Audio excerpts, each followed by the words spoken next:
नमस्कार। माली समाचार हिंदी में आपका स्वागत है। मैं दिनेश माली। राजीव गांधी से मुलाकात से लेकर कांग्रेस के सबसे ताकतवर नेता बनने तक, आइए जानते हैं सोनिया गांधी का सियासी सफर।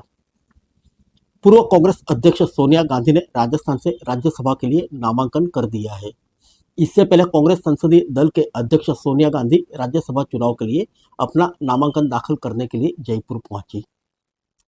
उनके साथ राहुल गांधी और प्रियंका गांधी वाड्रा भी जयपुर पहुंचे।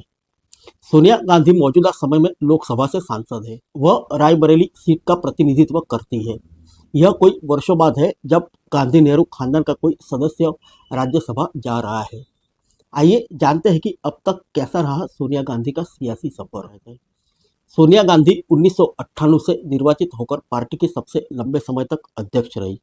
वह संयुक्त प्रगतिशील गठबंधन की समन्वय समिति की अध्यक्ष भी है। उनका जन्म 9 दिसंबर 1946 को हुआ था। अपनी प्रारंभिक शिक्षा के बाद उन्होंने एक विदेशी भाषा स्कूल में दाखिला लिया। यहाँ उन्होंने अंग्रेजी, फ्रेंच और रूसी भाषा की पढ़ाई की।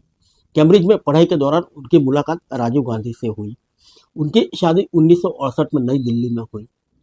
वर्ष 1984 से 1991 के दौरान जब उनके पति राजीव गांधी प्रधानमंत्री थे और कुछ समय के लिए लोकसभा में विपक्ष के नेता भी थे।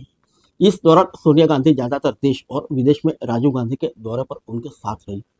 मई 1991 में अपनी पति की हत्या के बाद उन्होंने एक गैर सरकारी संगठन राजीव गांधी फाउंडेशन और उससे जुड़े think tank Rajiv Gandhi institute for contemporary studies की स्थापना की।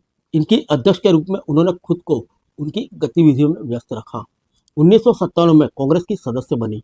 कांग्रेस की आधिकारिक वेबसाइट पर मौजूद जानकारी के अनुसार सोनिया गांधी ने 1997 में पार्टी की प्राथमिक सदस्यता ली। 1998 में लोकसभा चुनाव के कुछ समय पहले उन्होंने सार्वजनिक जीवन में प्रवेश किया। उन्होंने पार्टी की ओर से जोरदार प्रचार किया और 1998 में कांग्रेस की अध्यक्ष बने। दिसंबर 2017 तक वह इस पद पर बनी रही। सोनिया ने सबसे लंबे समय तक कांग्रेस अध्यक्ष रहने का रिकॉर्ड बनाया। सोनिया गांधी पहली बार 1999 में अमेठी संसदीय क्षेत्र से सांसद चुनी गई। इसके बाद उन्होंने 2004 तक लोकसभा में विपक्ष की नेता के तौर पर भी काम किया। 2004 के लोकसभा चुनाव में उन्होंने पार्टी के चुनाव प्रचार का नेतृत्व किया। इस चुनाव में जीत के बाद कांग्रेस ने गठबंधन सरकार यूपीए बनाई। इस चुनाव में वह उत्तर प्रदेश की रायबरेली सीट से सांसद चुनी गई। कांग्रेस पार्टी ने सर्वसम्मति से उन्हें संसद में अपना नेता चुना और इसलिए उनके प्रधानमंत्री के रूप में शपथ लेने की उम्मीद थी।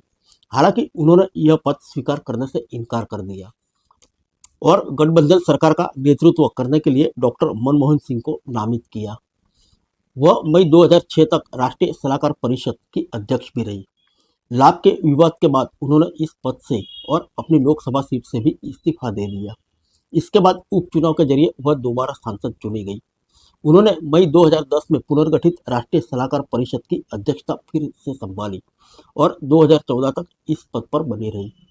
इसके बाद 2009, 2014 और 2019 के लोकसभा चुनाव में भी सोनिया गांधी ने रायबरेली सीट से जीत हासिल की।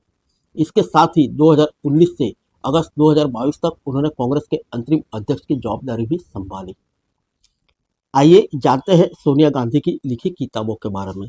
सोनिया गांधी ने अपने पति राजीव गांधी और राजू की दुनिया पर 2 किताबें लिखी।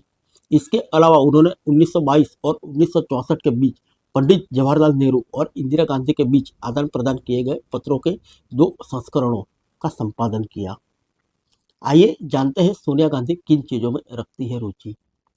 उनकी अन्य रुचियों में पढ़ना, भारतीय कला, समसामयिक, शास्त्रीय और आदिवासी, भारतीय हरकथा और हस्तशिल्प और लोक और शास्त्रीय संगीत दोनों शामिल है।